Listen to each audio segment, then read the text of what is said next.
بسم اللہ الرحمن الرحیم۔ السلام علیکم۔ مسئلہ فلسطین کو عام طور پر حالت حاضرہ میں ایک قومی اور سیاسی مسئلے کے طور پر دیکھا جاتا ہے، جہاں بظاہر دو قومیں یعنی عرب اور اسرائیل ایک مخصوص علاقے پر اپنی حاکمیت کا دعویٰ کرتے ہوئے نظر آتے ہیں، لیکن اس مسئلے کا تعلق دراصل تاریخ اور آسمانی کتابوں سے جڑا ہے، جو اپنی 1000 سالہ تاریخ میں ظلم، بربریت، ناانصافی، امیدی، روحانیت اور سیاست کی داستان بیان کرتی ہے۔ ملک شام کے جنوب میں مغربی علاقے کو فلسطین کہتے ہیں، جو بحر روم کے ساحل پر واقع ہے۔ فلسطین کی تہذیب دنیا کی قدیم ترین تہذیبوں میں شامل ہوتی ہے۔ تاریخ کے مطابق 11,000 سال پہلے جہاں سب سے پہلے انسان نے زمین سے فصل اگائی اور جہاں پہلی مرتبہ انسانی بستی بنا کر رہنے لگے، وہ سرزمین فلسطین ہی تھی۔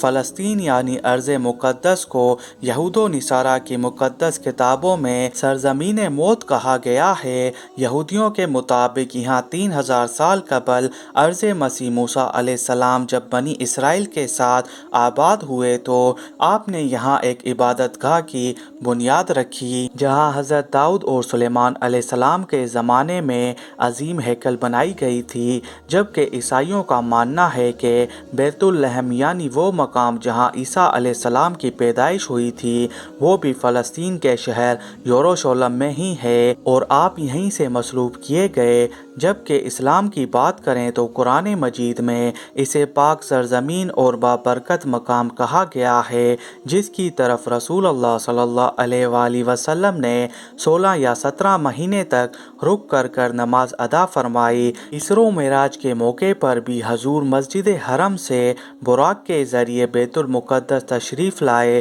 اور تمام نبیوں کی امامت فرمائی، لہٰذا بیت المقدس کو مسجد حرام اور مسجد نبوی کے بعد تیسرا حرم قرار دیا گیا ہے۔ 638 عیسوی میں خلیفہ ثانی حضرت عمر بن خطاب کی قیادت میں فلسطین کو فتح کیا گیا۔ اس وقت روم کے عیسائیوں کی حکومت تھی۔ حضرت عمر جب یروشلم میں فاتح کی حیثیت سے داخل ہوئے تو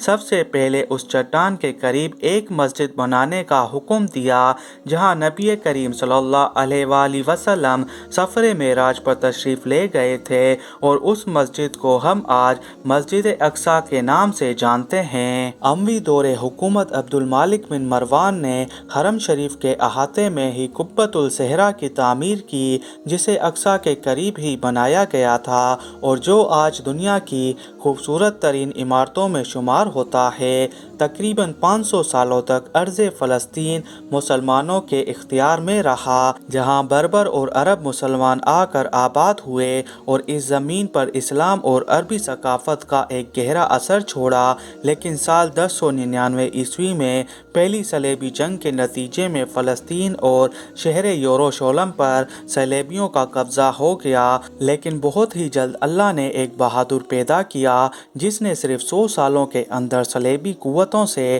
ٹکرا کر بیت المقدس کو آزاد کروایا، جسے دنیا آج صلاح الدین ایوبی کے نام سے جانتی ہے۔ اگلے 700 سالوں تک بیت المقدس مسلمانوں کے اختیار میں ہی رہا، جس پر مملوکوں اور عثمانی ترکوں نے حکومت کی۔ جیسے جیسے خلافت عثمانیہ کمزور پڑنے لگی، یہودیوں نے فلسطین پر قبضہ اور مسجد اقصیٰ کی جگہ تیسرا ہیکل بنانے کے لیے پوری قوت لگا دی۔ دراصل ہیکل سلیمانی جو یہودیوں کی سب سے مقدس عبادت گاہ تھی، اسے بخت نصر اور پھر ٹیٹس رومی نے 2 مرتبہ مسمار کر کے تباہ اور برباد کر دیا تھا اور یہودیوں کا خوب قتل عام کیا تھا۔ لہٰذا اب یہودیوں کا مقصد تھا کہ قیامت کے قریب انہیں تیسرا ہیکل کو دوبارہ تعمیر کرنا ہوگا اور فلسطین میں عظیم یہودی ریاست کا قیام کر کے ہی ان کا مسیحا یعنی دجال کا ظہور ہوگا۔ پوری دنیا پر یہودیوں کی حکومت قائم کرے گا،